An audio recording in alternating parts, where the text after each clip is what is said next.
YouTubers. Today I'm going to talk about my experience so far with potty training and then my break from potty training and then trying again. And also about a tiny bit about timeouts. But the first thing I wanted to say is I've tried potty training once before with Denny when she was about, I think she was like 18 or 19 months old. And she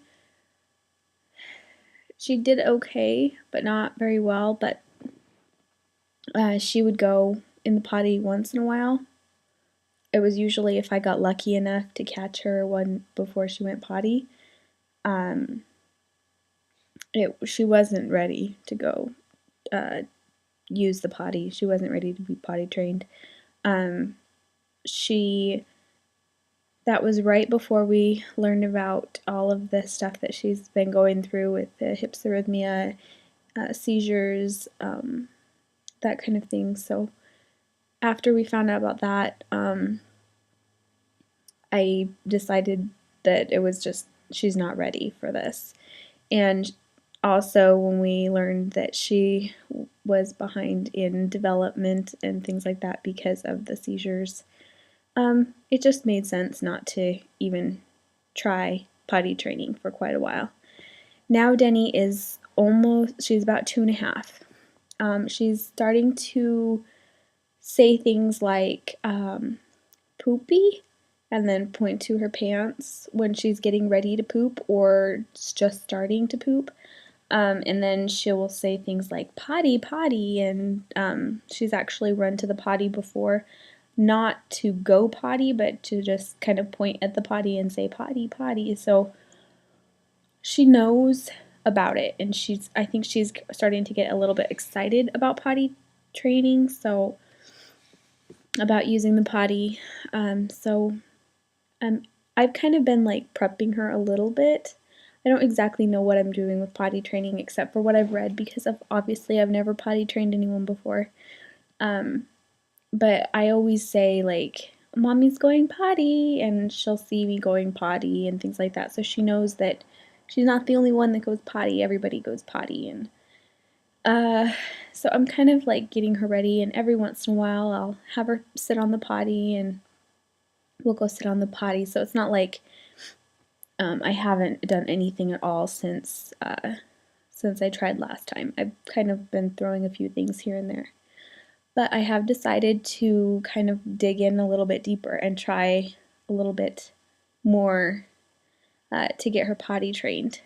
First thing is because when she turns 3, she's going to be going into another program for her education, and she will be going to a classroom. It'll be much easier on everyone if she's potty trained by then. So I'm hoping to get her potty trained by her 3rd birthday, which is in about 6 months. It's in September. Actually, it's only 4 months. Eeks! Wow, time flies fast. Anyway, so hopefully I can get her potty trained by then. But I've taken a few steps to getting her potty trained. Now, when I first started potty training her, I got her some little of the Gerber potty pants that are just like, they have a thicker layer around. They're like regular underwear, but they're like extra padding around where they go potty and stuff. So I've got those. I have 6 pairs of those, which is totally fine for potty training. And then I have 4 of the plastic covers that go over the top of them. And I will be using those as well, so we don't have messes all over the floor. I learned that the hard way. So I have those, and I've decided that I'm going to do positive reinforcement with M&M every time she goes to the potty really well, and also a sticker on a chart that I'm going to make. I'm going to make it tonight. Just a regular, I have like some poster board, and I'm going to make a chart with pretty colors and stuff, and then she's going to stick stickers on every time she goes in the potty really well. So hopefully I'll let you guys know how the potty training is going, and I'm going to start tomorrow. I've also started to incorporate timeouts. Now, I've done timeouts as far as like when she gets in trouble, I will go and stick her in her crib and leave her in there until she quits crying, or for like 2 minutes or less, depending on how long her fit is. But I've decided I want to do it a little bit differently. So, because it's harder to do it that way because you have to take them all the way back to the bedroom. You're really not, once you leave the room, you're not engaged in it anymore, and they kind of just have to figure it out on their own, which is not bad sometimes. But what I've decided to do is we have this little corner in our living room here with this that's against the couch and the window. And it's just like a 3 by 3 area. And I'm going to have that her timeout area. Every time she does something that she knows she's not supposed to do, and I warn her, and she does it anyway, and then throws huge fits, in timeout she goes. And I started it yesterday, actually, and she is doing wonderfully with it. She knows that she will go to timeout if she does something wrong. So it was funny. Today, Denny was getting her oatmeal, and she started to like spread it.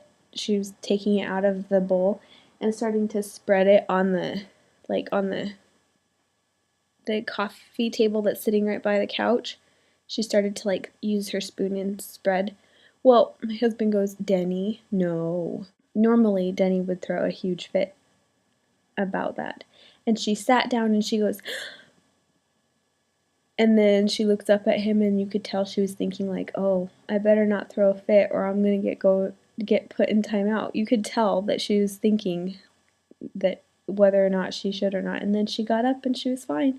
So it works, and I'm glad that we decided to do that. But what I was going to say earlier, the reason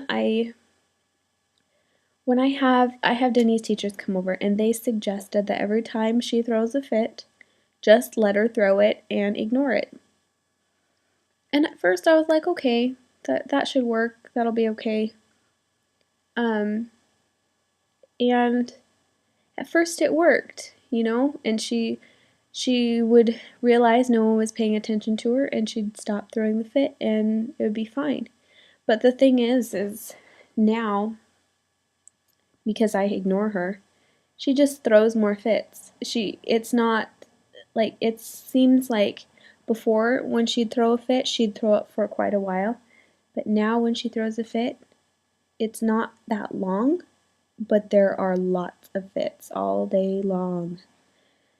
And I figured I needed some way to show her that fit throwing is not acceptable. Even though I ignore it, it's not acceptable. So I've decided to do some kind of punishment so that she knows that she's not supposed to be throwing fits, not supposed to be doing blah blah blah, whatever. And I understand kids throw fits, but there comes a point when a fit every half hour is not and over things that she shouldn't be throwing fits over, almost just to be kind of brattish. And I'm not calling my daughter a brat, but sometimes there are things that are just because she's mad and wants something the way she wants it, and she can't have it that way, and she throws fits. So that's that. And if you guys have any suggestions about potty training or the timeout thing, let me know. I'll talk to you later.